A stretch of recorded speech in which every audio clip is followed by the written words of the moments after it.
ఈ మధ్య కాలంలో ఇల్లీగల్ అఫైర్స్ అనేవి చాలా ఎక్కువైపోయినాయి. పెళ్లి కానమ్మాయితో పెళ్ళైన వ్యక్తి అఫైర్ పెట్టుకోవడం, పెళ్ళి అవ్వలేని అబ్బాయితో పెళ్ళైన ఆవిడ అఫైర్ పెట్టుకోవడం, భర్తల్ని భార్యలు చంపుకోవడం, భార్యని భర్తలు చంపుకోవడం, పిల్లల్ని చంపుకోవడం. అసలు మన సమాజం ఎటుపోతుందమ్మా అసలు? సనాతన ధర్మం అమ్మ. ఇప్పుడు ఒకటి ఏంటంటే చూస్తున్నాం కదా, అది కలియుగం మునగడానికి ఏంటంటే వినాశనం. ఎక్కడ చూసినా ఘోరం తెలుసా, అల్లుడితో అత్తలేసిపోవడం అంట.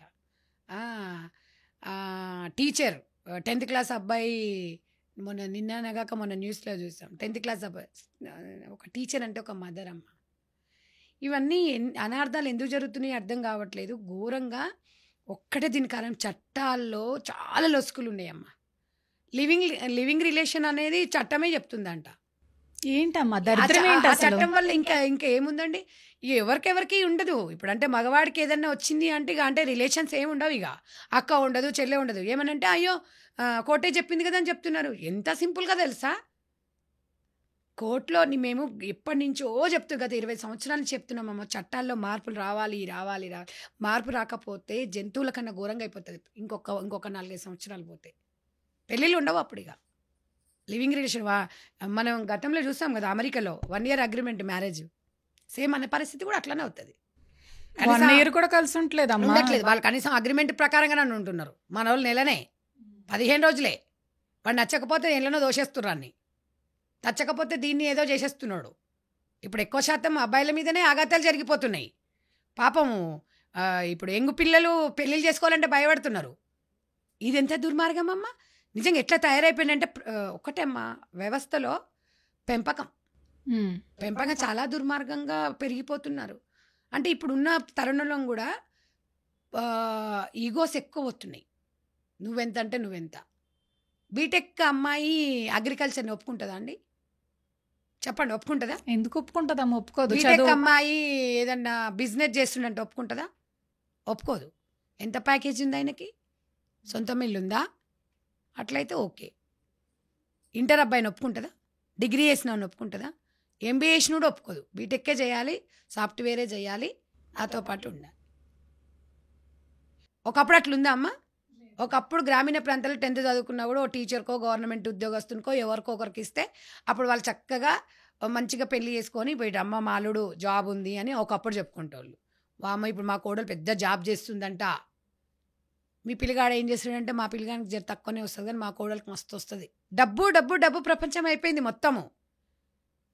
ఈ డబ్బు ఎక్కడికి పోతుంది? కుటుంబ విలువలను తెలుసుకోలేకపోతుంది. ఉమ్మడి కుటుంబం లేకపోవడం. పెళ్ళయిన తర్వాత అత్త మామ ఒక్క రోజని ఉంటారా?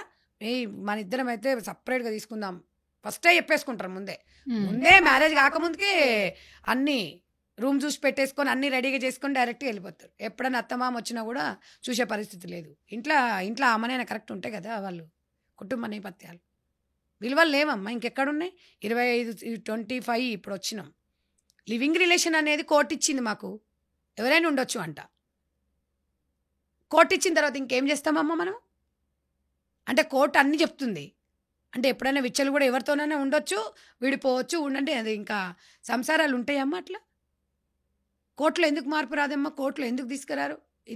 ఇన్ని గవర్నమెంట్లు మారుతున్నాయి. మళ్ళీ కొత్త చట్టాలు పెడుతున్నారు కదమ్మా. ఎందుకమ్మా? ఉన్న చట్టాలను కరెక్ట్గా చేసుకుంటే చాలు. చట్టంలో మార్పు అనేది రావాలా, ఉన్న దాంట్లోనే కరెక్ట్గా చేసుకోవాలి. ఇంప్లిమెంటేషన్ ఎక్కడవుతుంది? నేను ఒకదాన్ని మాట్లాడితే ఇంకోరు సంధ్యక్క మాట్లాడితే, లేకపోతే దేవి గారు మాట్లాడితే, లేకపోతే ఇంకా వేరే వాళ్ళు మాట్లాడితే అవుతుందా? అందరం కలిసి సమాజంలో మార్పు రావాలంటే అందరం దీన్ని చైతన్యవంతం చేయాల్సిందే. ఈ లివింగ్ రిలేషన్స్ ఏంది, ఇదేంది? ఒక్క భార్య ఉన్న తర్వాత మగవాడు ఇంకో దాని దగ్గర పోతున్నాడా అంటే వాడికి ఒంట్లో వణుకు రావాలి. ఒంట్లో వణుకొస్తే ఆ చట్టం రావాలి. గవర్నమెంట్ ఉద్యోగం అంటే ఆ ఉద్యోగం పోవాలి అన్నప్పుడు వాడు బోడిగా ఎలా పోతాడమ్మా?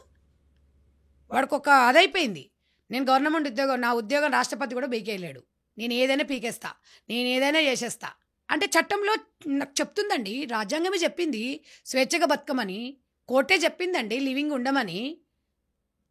అలా అన్న మొగని మనం ఏం చేస్తాం చెప్పండి? ఇక అందుకని సంఘాలలో, అందుకే మహిళా సంఘాలు పుట్టుకొస్తున్నాయి. కోర్టు చేయలేని పని, పోలీసు వాళ్ళు చేయలేని పని దేహశుద్ధి చేసి పంపిస్తారు వానికి. అప్పుడు చెప్పేస్తే వాళ్ళ మీద కేసులు. ఈ వ్యవస్థ రోడ్ల మీదకి రావట్లేదమ్మా? ప్రభుత్వాలకు కనిపించట్లేదా? కనిపించినా కళ్ళు మూసుకుని కళ్ళు మూసుకొని కూర్చుంటున్నారు. ఉంటున్నారు. ఓట్ల రాజకీయమేనా? ఓట్లు తప్ప మహిళ ఓటు తప్ప ఇంకా దేనికి పనికి రాదా చెప్పండి? అందుకే కొంతమందికి ఓటును కూడా ధిక్కరిస్తున్నారు. ఓటు వేయడానికి కూడా ఇష్టపడట్లేదు. ఓటు వేయకపోతే నువ్వు సచిన్‌తో సమానం అంటున్నారు. ఏసిన తర్వాత ఇల్లు కొట్టుకొని చావాలప్పుడు. ఒక ఎన్‌జీఓ మహిళగా ఒక ఫౌండర్‌గా చెప్తున్నాను నేను. నాలో ఉన్న నేను చాలా మందిని చూశాను కాబట్టి చెప్తున్నాను. ఒక సామాజిక కర్తగా, ఒక కార్యకర్తగా చెప్తున్నాను. ఇవన్నీ మార్పులు వస్తేనే భయం అనేది ఉంటే సౌదీలో ఉన్నారమ్మా. ఆడదాన్ని చూసి చేతులు కాళ్ళు ఇరగొట్టేస్తారు. మన దగ్గర ఆడదాన్ని చంపినా, రేప్ చేసినా, లేకపోతే దాన్ని ఉరిపెట్టి చంపినా, దాన్ని కుక్కర్లో కోసి అందులో పెట్టినా వాడు ఇప్పుడు జైలుకి వెళ్ళి వస్తాడండి. ఇక మొన్న మీరుపేటలో అమ్మాయిని ముక్కలు చేసి కుక్కర్లో ఉడకబెట్టలేదా వాడిని? అమ్మాయిని ఉడకబెట్టలేదా? ఏం చేస్తున్నారు వాడిని? ఏం చేస్తున్నారండి? ఈ చట్టంలో ఎందుకు మార్పులు రావండి? అంటే మనుషుల తర్వాత ఇప్పుడు మనమే కదా, మనిషే కదా రాజ్యాంగం రాసింది, చట్టాలు రాసింది మనమేగా. చట్టాలు ఇప్పుడున్న నవడేస్లకు అనుకూలంగా రాసుకోవాలి. మరి ఈ చట్టాలు రాకపోతే మాత్రం విచ్చలవిడితనం అయిపోతుంది. కన్నతల్లి అంటే విలువ ఉండదు, కట్టుకున్న భార్య అంటే విలువ ఉండదు, చెల్లె అంటే ఉండదు. ఇప్పుడు పరిస్థితులలో అయితే 10 ఏళ్ల పిల్లని తండ్రి దగ్గర వదిలిపెట్టుకోవాలనే భయం వేస్తుంది. అవునమ్మా. ఆ శారీరకంగా పిల్లలు బాగా ఇప్పుడున్న ఫుడ్డో లేకపోతే వాతావరణం ఏదో కానీ 10-11 సంవత్సరాలకే మెచ్యూర్ అవుతున్నారు. అప్పటి కాలంలో 15 సంవత్సరాలు, 20 సంవత్సరాలు, 18 సంవత్సరాలకు అయ్యేవాళ్ళు. ఆ పిల్లలు ఇప్పుడు ఈరోజు ఒక మగతోడు అనేది అలా టచింగ్స్ అనేది కూడా, ఈ బ్యాడ్ టచింగ్స్, గుడ్ టచింగ్స్ అనేది కూడా పిల్లలకి తల్లి నేర్పిస్తున్నారు. దానివల్ల కూడా భార్యాభర్తలు ఇద్దరు జాబ్స్కి వెళ్ళిపోవడము, పిల్లలుగా ఒంటరిగా ఉండడము, ఒక యూట్యూబ్లో చూడడము, ఏముండదమ్మా. మొత్తం ఒక భార్యాభర్తల వైవాహిక జీవితం అనేది టోటల్గా ఇంట్లో ఉంటుంది. అది చూస్తున్నప్పుడు ఈ ఫోన్ వీడియోలు ఇవన్నీ ఎట్లా ఉన్నాయమ్మా? దీనికి ఎందుకమ్మా ఇంత విచ్చలవిడిగా? ఇవన్నీ మనమే ఇస్తున్నాం కదా పిల్లలకి. సమాజంలో ఇవన్నీ చూసే వాడు ఇప్పుడు ఏం పని లేనివాడు ఏం చేస్తాడు? ఇవన్నీ చూస్తుంటాడు. ఇలా ఆ కామంతో వండుకున్న తర్వాత నువ్వు చెల్లని తెలియదు, నువ్వు అక్క అని తెలియదు, ఎవడని తెలియదు. ఏముంది? ఏదో ఒకటి చేస్తాడు, కోర్టుకు పోతాడు, ఎవడో లీడర్ ఫోన్ చేస్తాడు, వాడిని తీసుకొస్తాడు, ఆడబెడతాడు. వాడు మారుతాడా? ఇంకా గింతే కదా అనుకుంటారు. ఉన్న చట్టాల మీదనే అవేర్నెస్ అవసరం.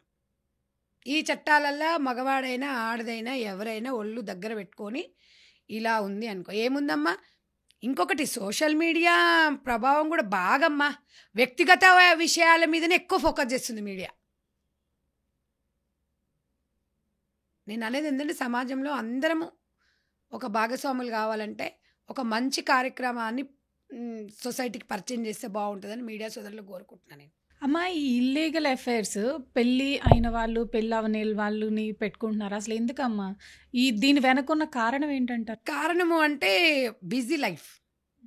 భర్త టైం ఇవ్వకపోవడం, భార్య జాబ్కి వెళ్తే ఇట్లా పోయి అలసిపోయి వస్తామమ్మా. అలసిపోయి వచ్చినప్పుడు చిరాకులో ఉంటాం. ఆ చిరాకులో ఉన్నప్పుడు ఏదో ఒక మాట అంటాం. ఇద్దరికి కొంచెం మనస్పర్ధలు, ఈగోలు ఎక్కువ. ఇద్దరం జాబ్స్ కదా, ఇద్దరికి డబ్బు ఉంది. వాడు లేకపోతే ఏంది ఇంకోడు. సెకండ్ మ్యారేజ్ అనేది లేదు ఇప్పుడు. థర్డ్ మ్యారేజ్, ఫోర్త్ మ్యారేజ్ ఇవే ఉన్నాయి ఇప్పుడు. ఏమవుతుంది? కోర్టు కూడా ఈజీగా ఇచ్చేస్తుంది. కూర్చోబెట్టి మాట్లాడేదే లేదు. లోకాల లేదా కొన్ని 100 కేసులు ఉన్నాయమ్మా. మాకెందుకులే అని చెప్పేసి ఇచ్చేస్తున్నారు. ఈడ నా దగ్గర ఒక 5-6 కేసులు వచ్చినాయి. 5 నెలలు 6 నెలలు అయింది మ్యారేజ్ అయ్యి. ఆల్రెడీ మళ్ళీ మ్యారేజ్ ఫిక్స్ అయింది. ఇక్కడ డైవర్స్ కోసమే వెయిటింగ్. ఓయమ్మో, అంత ఘోరంగా నడుస్తుంది. తల్లిదండ్రులు తీసుకొస్తున్నారు ఇష్టం వచ్చినట్టుగా. 18 ఏళ్ళు నిండంగానే ఇప్పుడు అమ్మాయిలు చూడండి, 18 ఏళ్ళు నిండంగానే ఒక రోజు కాగానే పెళ్లి చేసేసుకుంటున్నారు. దీని మీద ఉంది ఫోకస్ తప్ప ఇప్పుడు సమాజం మీద స్పృహ లేదు లేడీస్కి, జెంట్స్కి కూడా. కుటుంబ విలువలు ఎక్కడున్నాయమ్మా? ఈ కుటుంబ విలువలు లేకుండా పెంపకం అనేది ఎంత బిజీ ఉన్నా కుటుంబంతో 1 గంట 2 గంటలు తల్లిదండ్రులు అనేది పిల్లలకు చెప్పాలి. ఇది ఇలా అక్క అంటే ఇట్లుంటుంది, అమ్మ అంటే ఇట్లుంటుంది. ఈ రిలేషన్ అనేది మనము ఉగ్గుపాలతోనే చెప్పాలి. ఇప్పుడు చెప్తే రాదమ్మా. ఇప్పుడు తల్లిదండ్రులు చెప్తే వినేటోళ్ళే లేరు. ఎవరున్నారమ్మా?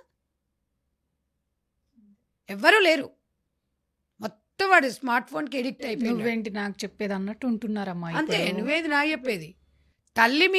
తల్లి పెంచి పెద్ద చేసిన తర్వాత 18 ఏళ్ళని ఉంటే వాడెవడో తెలియనోడు వానెంబడి పోయి తల్లిదండ్రుల మీదనే పిల్లలు కేసులు పెడుతున్నారు. పిసుక్కోలేక చచ్చిపోయి ఇజ్జత్కి ఊరేసుకొని చచ్చిపోయిన వాళ్ళు ఉన్నారు, ఇజ్జత్కి చచ్చిపోయేటోళ్ళు ఉన్నారు, ఇజ్జత్కి హైదరాబాద్ ఇచ్చిపెట్టిపోయిన, ఇజ్జత్కి ఊర్లు ఇచ్చిపెట్టిపోయిన వాళ్ళు ఉన్నారు. ఎందుకు ఈ పిల్లని ఇట్లా కన్నాము, ఎందుకు ఈ పిల్లగాని ఇట్లా కన్నాము, ఇదేదో అప్పుడే అయిపోతే బాగుండేదనే దుర్భరమైన జీవితాలు అనుభవించేటోళ్ళు కూడా ఉన్నారు. ఎంత ఘోరంగా కుటుంబ విలువలే లేవమ్మా. అప్పుడు ఊర్లలో ఎంత కట్నం ఇస్తారని చూసిరు కానీ మంచి అమ్మాయి ఎక్కడైనా ఉందా, అబ్బాయి మంచివాడు ఉన్నాడా, ఓ అమ్మో ఆస్తులు అంతస్తులు కాదమ్మో అనే టైంకి వచ్చినాం మనం, ఆ సిచ్యువేషన్కి వచ్చినాం. వరకట్నం కేసులు కానీ అప్పుడు ఉండి ఇప్పుడు ఉందా అమ్మ? ఎక్కడన్నా ఉందా వరకట్నం కేసు? పెళ్లి కాకముందుకు మన జీతం తీసుకుంటే మనం వాడుకుంటుమి, పెళ్లి కాకముందుకే అమ్మాయి అబ్బాయి ఇద్దరు లివింగ్లో ఉంటున్నారు, కామన్ ఉంటాయి. ఇప్పుడు ఇష్టమైతే ఉంటాం, కష్టమైతే విడిపోతాం, దాని ఏముందమ్మా. పిల్లలు కూడా కనరు, ఇంకా చూడండి ఇంకో 5-10 years అయితే పిల్లలు కూడా కనరు. ఇప్పటికే అమ్మాయిలు చాలా చాలా తగ్గి ఉన్నారు, అబ్బాయిలు ఎక్కువ ఉన్నారు. ఇంకా పిల్లలు కనకపోతే ఇంకేముంటుందమ్మా? పిల్లల జీవితాలు ఖరాబ్ అవుతున్నాయి. వాళ్ళు బాగానే ఉంటున్నారు, సెకండ్ మ్యారేజ్ చేసుకోగానే నువ్వు అవసరం వాడికి. నేను సెకండ్ మ్యారేజో లేకపోతే మన పిల్లలు ఉన్నారనుకో, మన పిల్లలతో వాడికి అవసరం ఉండదు. చెప్పేటప్పుడు బాగానే చెప్తారు, చేసుకున్న తర్వాత నాకు పుట్టిండే ఎవరిని పుట్టిండో వాడు. నమ్మకంతోనే జీవితాలమ్మ, నమ్మకాలు లేకపోతే జరగవు. కుటుంబ నేపథ్యం చాలా ఇంపార్టెంట్. కుటుంబం మంచిది ఉంటే ఆ పిల్లలు చాలా మంచి వాళ్ళు వెళ్తారు. తల్లిదండ్రులు చేసేది పిల్లలకు కూడా వస్తుంది, అదైతే వాస్తవం. అది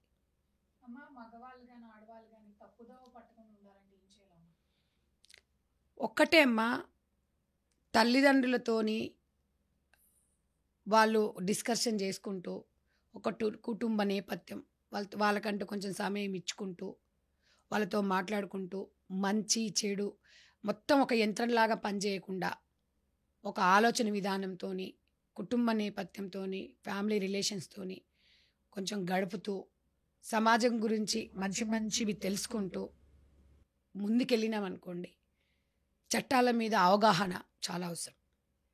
ఏ చట్టం కోతే ఏమవుతుంది, ఏ లైఫ్ కోతే ఎట్లా అయిపోతుంది, ఒకవేళ ఫస్ట్ లైఫ్ ఖరాబ్ అయిపోతే సెకండ్ లైఫ్ కోతే ఏం జరుగుతుంది అని అవగాహన అవసరం. వాళ్ళు ఏమనుకుంటున్నారంటే ఈ భార్య ఇది మంచిది కాదు ఇంకా మంచిగా అని చేసుకుందాం అనుకుంటారు, ఈ భర్త మంచోడు కాదు ఇంకా వేరే నేను చేసుకుందాం అంటాం. సెకండ్ హస్బెండో సెకండ్ వైఫ్ దగ్గరికి వెళ్తామనుకో గతం తీస్తారు. నేను అనేది ఏంటంటే ఉన్న ఫస్ట్ హస్బెండ్తోనే ఉన్న ఫస్ట్ భార్యతోనే ఎన్ని వడదుడుకులు వచ్చినా సాయంత్రం వరకు సన్నగిలిపోవాలి, గడప దాటొద్దు.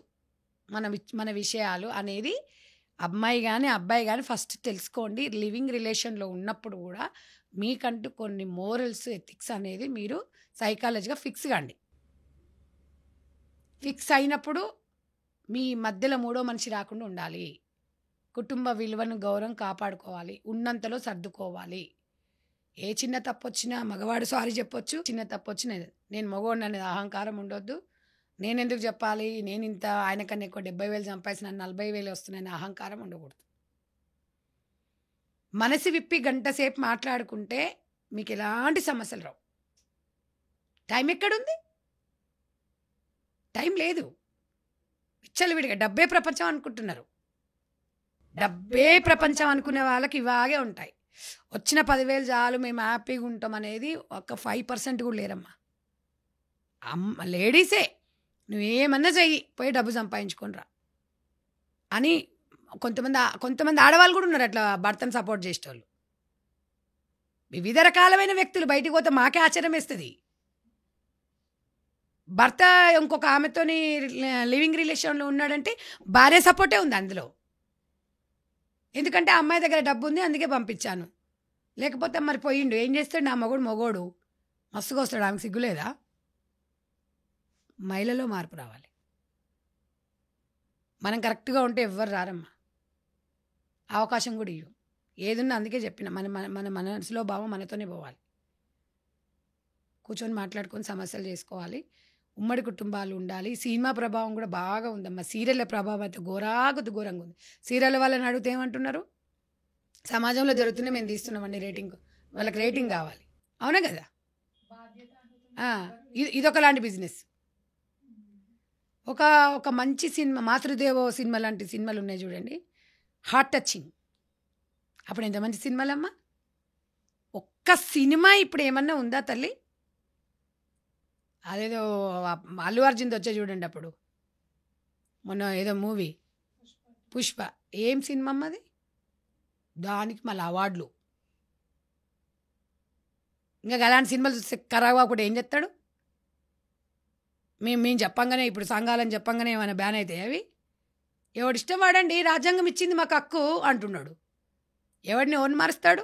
ఎవడు వాడే చూసుకోవాలి. ఇక ఎవడెవడు చెప్పినా మారేటోళ్ళు లేదు. అమ్మో వచ్చిందమ్మా అంటారు, వచ్చిందమ్మా ఈమె చెప్తుంది అని అంటారు. ఏం సాంగ్ అమ్మా? సాంగ్ చూడలేదా మీరు పుష్పాలో? ఎలా ఉంది అది? ఎంత దరిద్రంగా ఉన్నాయి అవి. ఎఫెక్ట్ కాదా? ఆ ప్రభావం చూపదా సమాజం మీద? మాతృదేవోభవ సినిమాలో, శుభలగ్నం సినిమాలో భర్త నమ్ముకుంటే ఎట్టుంటుంది పరిస్థితి, భర్తతో కలిసి ఉంటుంది ఒక మెసేజ్ ఉంది. మాతృదేవోభవలో ఒక భర్త, తాగోతు భర్త, పిల్లల కోసం ఎట్లా మారిండు, భార్య ఎట్లా సాక్రిఫైస్ చేసింది, ఎంత గ్రాతిగుండను కూడా ఏడ్చిండు. అట్లాంటి సినిమాలు రావాలి, అట్లాంటి సమాజం రావాలి, అట్లాంటివి వస్తాయి. ఇప్పుడు ఏదన్నా టీవీ పెట్టుకొని చూద్దామంటే దరిద్రం 11 అయిందా అంటే